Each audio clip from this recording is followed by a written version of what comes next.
Hey there, welcome to my channel. I'm Daniel Norton, photographer here in New York, and I asked you guys, how did I like this?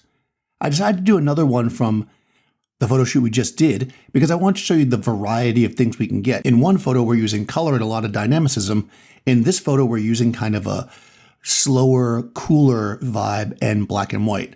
Now, this one you probably, many of you got because it's just a big light source from the front, right? You can actually see it in our eyes. I'm standing in front of it. It's a 4-foot silk. And basically, though, when you're looking at it, one thing that might throw some people off is how much contrast we have between her face, her body, and the background. And the reason for that is, again, you might have picked this up as well, I'm using a relatively wide lens here. There's no distortion because of where my camera position is, but I'm fairly close to her with 50, 60 millimeter lens. So I'm keeping this angle, so I'm super close. So even though the light's right behind me, the light's super close to her. And remember, the closer a light is to something, the faster the fall off will be.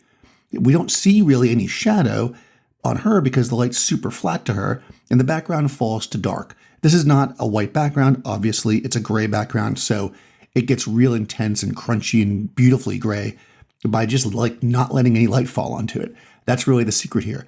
Nice and simple. Sometimes with black and white, because it's about the contrast and the shadows, it's nice to keep it simple.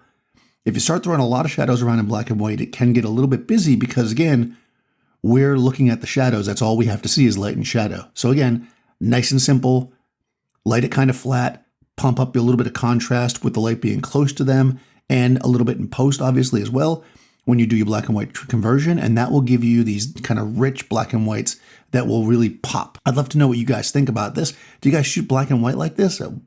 What's your favorite way to shoot black and white? Or do you go super shadowy? Let me know. I'd love to know. Also, if you like the video, go ahead and like it. Nobody's stopping you. You can ring the bell and subscribe to the channel to get notifications. Also, check the show notes below. You'll find a link to my Patreon and also my Discord server. Go ahead and join up for those if you feel like it, and I'll talk to you soon.